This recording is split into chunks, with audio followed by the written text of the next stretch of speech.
What's up guys, it's your boy Milano Miguel, back at it again with another video. Today is episode 16 of season 2 of the AC Milan vlog series, so here we go. Here we go.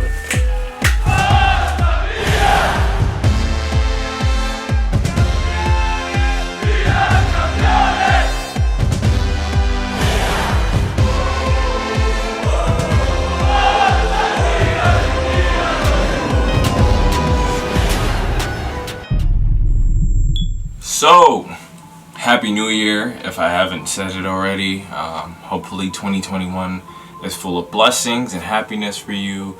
I want to give a special shout out to my girlfriend for getting me this amazing Milan sweater. Love you very much. But yeah, match day 16 in the Italian Serie was going to be a tough one. It was Milan versus Juve. Now, the last time Milan and Juve matched off together, we came back with the emphatic 4-2 thriller where we were down 2-0 at halftime and Milan managed to score 4 goals coming from Ante Rebic, Zlatan Ibrahimovic, Rafael Leao, and I think Davide Calabria. Beautiful game. Going into this game, we know it's not going to be easy with Tonali out with a red card.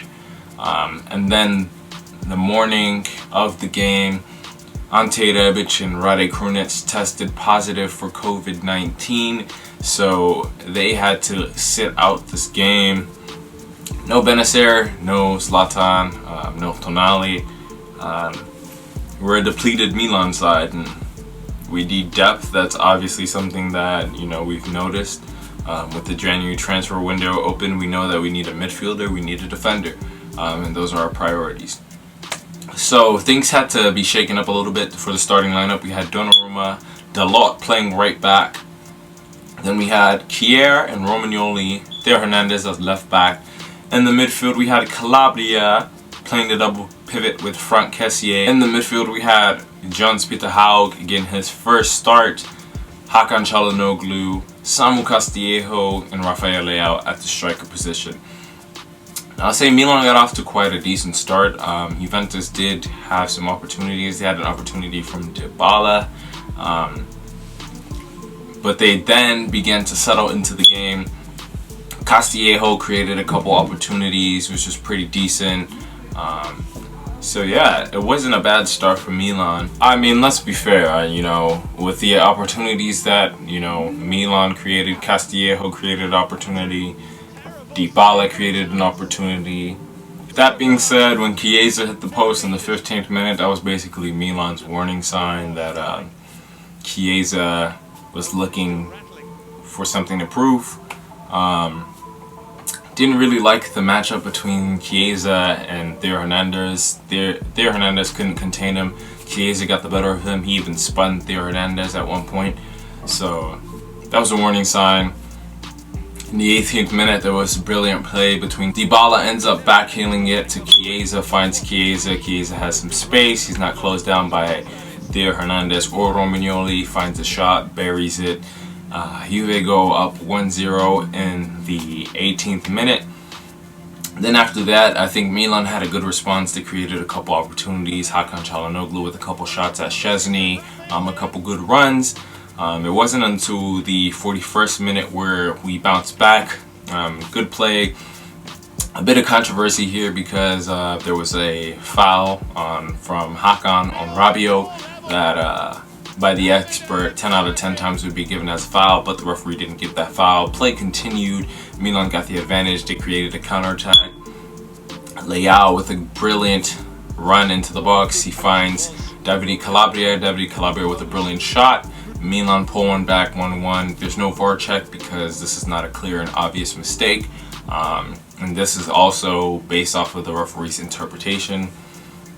A lot of the commentators and professionals said that that would be a foul 10 times out of 10, but the ref didn't call it. So there's no need for a VAR check or whatever. The goal stands. Milan going to halftime 1-1. I think they had a pretty decent half. Juve created opportunities.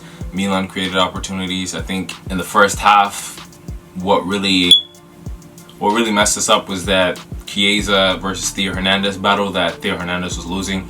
Probably one of Theo Hernandez's worst games. Second half came around.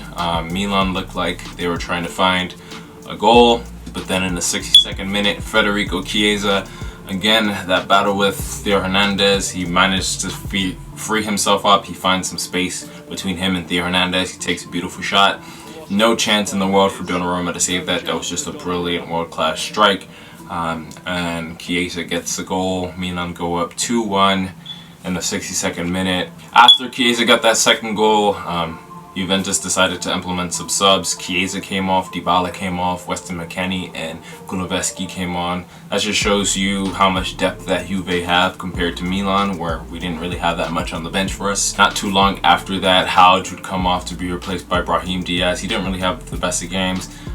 His first start for Milan in Serie A, quite difficult playing against Juventus. So yeah. Then Juventus would create a beautiful counterattack. Kulusevski with the assist to Weston McKennie. And correct me if I'm wrong. But Weston McKennie gets the goal in the 76th minute. Milan go down 3-1. And then after this, you kind of knew that the game was over. But what I liked from Milan was, though they were losing 3-1, they still tried to push to find a goal. We could have went 3-2 easily, but there were some opportunities that were wasted by Maldini, who got subbed on later in the game, Castillejo, Brahim Diaz. There was one instance towards the later end of the game where Brahim Diaz got fouled in the box, which surely could have been a penalty, but it wasn't given. Controversy once again, but you can say that evens out because of the Hakan call in the first half that gave us the goal from Davide Calabria. So yeah, full time, Milan lose 3-1 to Juve at home at the San Siro. That's 27 games unbeaten. Our last loss in the Serie was in March of 2020. That was against Genoa, where we lost 2-1. I can't really ask much. This was a difficult game, especially not being at full strength compared to a Juve side, who, yes, they had some players missing, but those players weren't, massive players like us. Massive players as Ibrahimovic, our striker, Benacer, arguably our best midfielder. So yeah.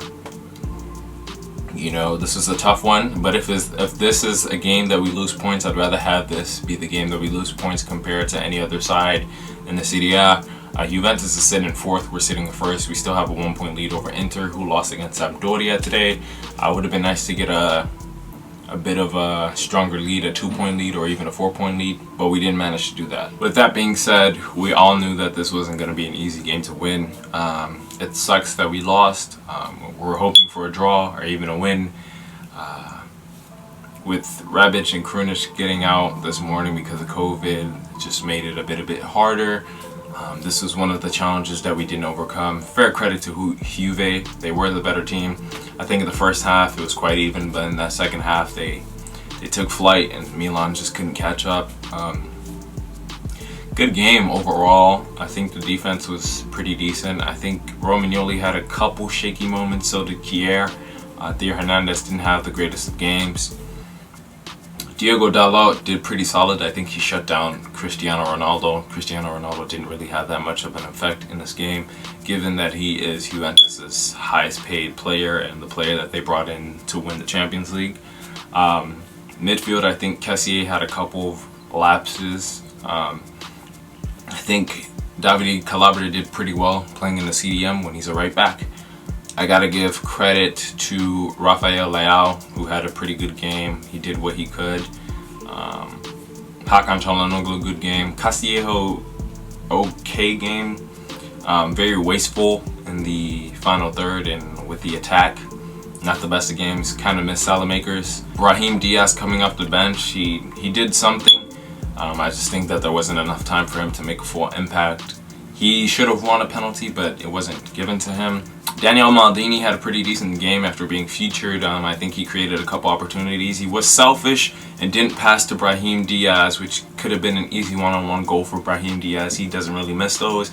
So yeah, Colombo came in. He didn't really do much. Pierre Kalulu came in. He was pretty solid. Conti came in, did pretty decent. Yeah, first loss, 27 games, unbeaten streak. We went 15 games scoring 2 goals. Pretty happy with that. I'm not upset with the loss against Juve. I'd rather lose against Juve than any other side in the Serie A. We're still in first place. We're still in a good spot. We just need to work on that January transfer window, sign some players. Simakin and Kone are supposed to be almost wrapped up, and we'll figure that out soon. Hopefully Ibra comes back. Speedy recovery to Rebic and Krunic, Benacer, and we'll have Tonali for the next game. The next game is against Torino on Saturday. I don't think it should be a hard game. We should get the 3 points. Hopefully the players use this opportunity as a learning experience and it doesn't derail them. We continue to move forward with our heads high and continue to win and gain 3 points, as we should every week, as we should try. And then we have Coppa Italia the Tuesday after that against Torino once again. So I'm not worried about Torino. We beat them in the Coppa Italia before. We can do it again. I think we can beat them on Saturday. So yeah, that's really all I have for you guys. Thanks for watching. If you came to the live stream, thank you so much. It was pretty fun. I'll probably do it again. I'll put out a poll on Twitter or something about that. So yeah, thank you guys for watching. That's all I got for you guys. Forza Milan and peace.